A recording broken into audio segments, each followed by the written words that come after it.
Silence is not empty. It is engineered absence. And the reason true silence feels uncomfortable has less to do with sound and more to do with what your brain does when stimulation disappears. You might believe you enjoy quiet, but place someone alone in a soundproof room long enough and something strange begins to happen. The mind does not relax, it amplifies itself. In normal environments, your auditory system is constantly filtering information. Air conditioners hum, distant traffic vibrates, subtle background frequencies fill space. You rarely notice them because your brain categorizes them as irrelevant. This filtering process is automatic and efficient. It protects your focus. But when external sound drops below a certain threshold, the brain does not simply power down.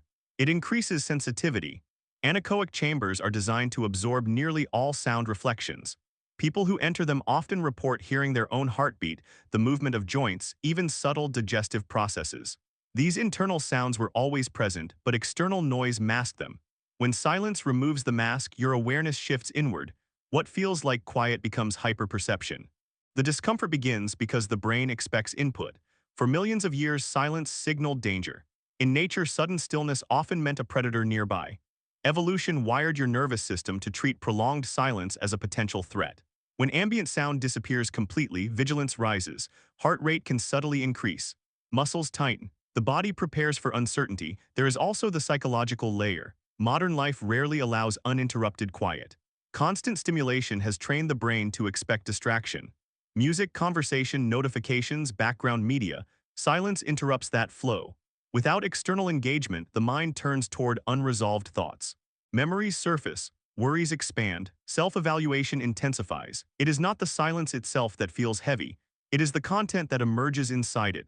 Brain imaging studies show that when external tasks fade, a network called the default mode network becomes more active. This system is associated with self-reflection, memory reconstruction, and future simulation.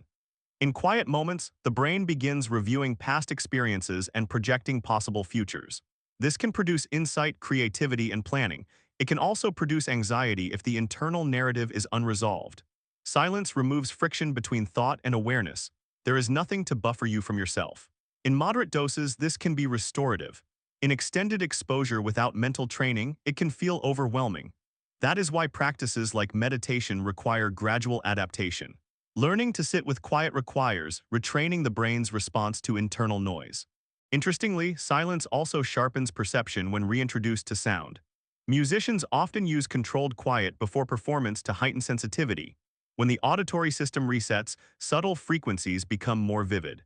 This demonstrates that silence is not merely absence. It recalibrates sensory thresholds. Culturally, silence carries different meanings. In some societies, it represents respect and contemplation. In others, it signals awkwardness or disengagement. These associations shape emotional reactions.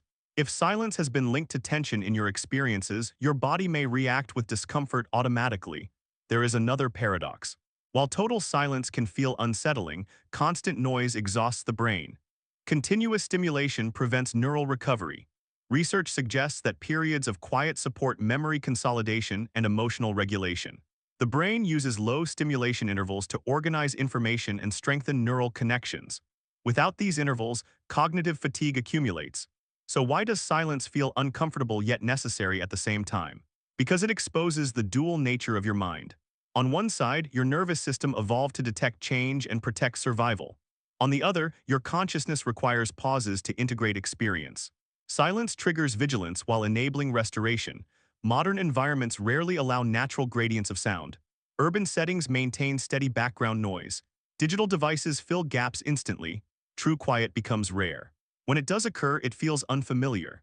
And unfamiliar often feels threatening until reinterpreted. There is also the role of identity. In noise, you are partially defined by interaction and reaction. In silence, you confront unmediated awareness. Without external reference points, the sense of self can feel fluid. This fluidity is not dangerous, but it is destabilizing if unexpected. Extended silence experiments have shown that perception can begin to distort after prolonged deprivation. The brain may generate phantom sounds to compensate. When input disappears entirely, internal noise becomes externalized. This demonstrates how deeply the mind depends on stimulus to anchor reality, but silence can also reveal clarity. When practiced intentionally, it reduces sensory competition. Ideas surface more coherently. Emotional signals become easier to identify. Decision-making can improve because distractions are minimized. The same mechanism that amplifies anxiety can amplify insight depending on mental training. The discomfort you feel in quiet spaces is not weakness. It is exposure to the raw mechanics of cognition. Without external interference, you experience your brain processing in real time. For some, this is unsettling. For others, it becomes a tool, and this is where the real shift begins. Most people treat silence as something that happens to them. A gap between songs, a room with no one in it, a commute without a podcast. They fill it immediately, not because they want to, but because the discomfort is automatic. The instinct to reach for a phone, to start a playlist, to talk just to fill the air, that instinct is not random. It is the nervous system doing exactly what it was designed to do: avoid the unknown, seek familiar input, return to baseline. But what if you stopped running from that discomfort and started getting curious about it? Because here is what happens when you sit with silence deliberately, even for just a few minutes each day. The brain begins to learn a new association. Quiet no longer triggers threat, it triggers something closer to neutrality. And from neutrality, something unexpected grows. A kind of internal listening that most people have never experienced because they have never stopped long enough to hear it. The thoughts that surface in genuine silence are often the ones that have been waiting the longest. The feelings you have been too busy to process. The ideas that cannot compete with constant noise. The quiet understanding that something in your life needs to change. Silence does not create these realizations, it simply stops drowning them out. In a world optimized for stimulation, silence feels like interruption. But biologically, it is balance. If you gradually reintroduce intentional silence into daily life, the response changes.